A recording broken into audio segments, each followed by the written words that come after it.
30 నియోజకవర్గాల్లో నేనే ప్రారంభిస్తాను. ఈరోజు నేను అనౌన్స్ చేయడానికి లేను, నేనే మొదటి 30 నియోజకవర్గాల్లో. అలాగే డీలిమిటేషన్ వస్తే ఈ రోజున ఆంధ్రప్రదేశ్లో ఎక్కువ నియోజకవర్గాలు అవుతాయి, పార్లమెంట్ నియోజకవర్గాలు పెరుగుతాయి. అన్నింటినీ దృష్టిలో పెట్టుకొని ఈ స్ట్రక్చర్ పెట్టాను. ప్రతి మీటింగ్లో ఇది నిర్ణయించే ఎవరినైతే మనకి అక్కడ ఆ నియోజకవర్గానికి ఇన్ఛార్జ్గా పెడతామో ఆ ప్రతి మీటింగ్లో మొదటి విడత నేనే కూర్చుంటాను. 6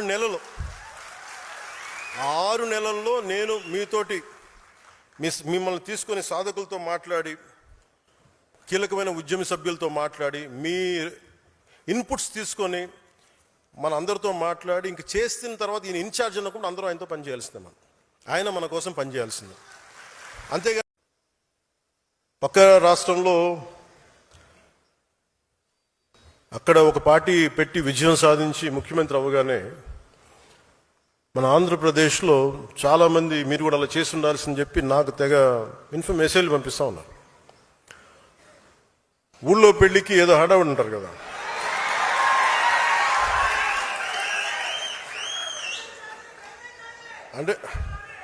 అంటే ఎలా ఉండదంటే మనకి సందులోనో ఒక పెళ్లి జరుగుతూ ఉంటే మన ఊళ్ళో చిన్నపిల్లలు పరిగెడుతూ ఉంటారు అటు ఇటు, వాళ్ళ ఇంట్లో పెళ్ళి అనుకున్నాడు. అరే ఆంధ్రప్రదేశ్ పరిస్థితులు వేరు.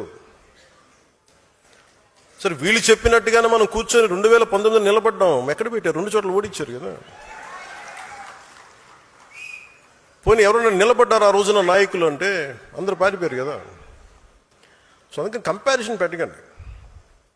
నిజంగా నేను పదవే నాకు ప్రధానం అనుకుంటప్పుడు 2008లోనే యూత్ వింగ్ కాదు ఎంపీగానే పోటీ చేశాను. 2014లో నేను ఎన్డీఏతో అలయన్స్లో ఉన్నప్పుడు నేను మల్కాజ్గిరి నుంచి ఎంపీగా పోటీ చేయాల్సి ఉంది.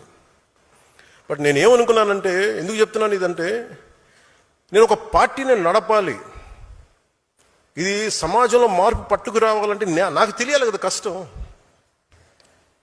ఒక కమ్యూనిస్ట్ నాయకులను చూస్తే కింద క్షేత్రస్థాయిలోకి వెళ్ళారు, నలిగారు, దెబ్బలు తిన్నారు.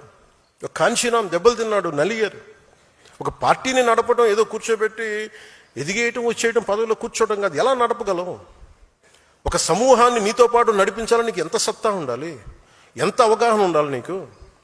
నువ్వు ఆ భావజాలను కట్టుబడి ఉంటావా లేదా అనేది మనకు తెలియాలి. అందుకని ఇవన్నీ నిర్ణయించుకొని ఒక దశాబ్దం నేను నలుగుతానని నిర్ణయించుకున్నాను.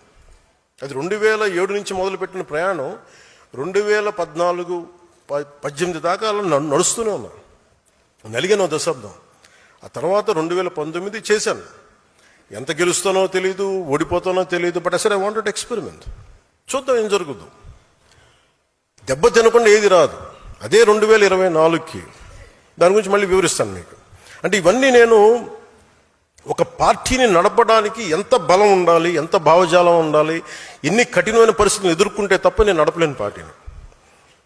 ఈ రోజున అందరూ నన్ను వదిలేసిన నేను పార్టీని చాలా ధైర్యంగా ముందుకు తీసుకెళ్ళగలను. ఆ ధైర్యం నాకు ఈ సుదీర్ఘ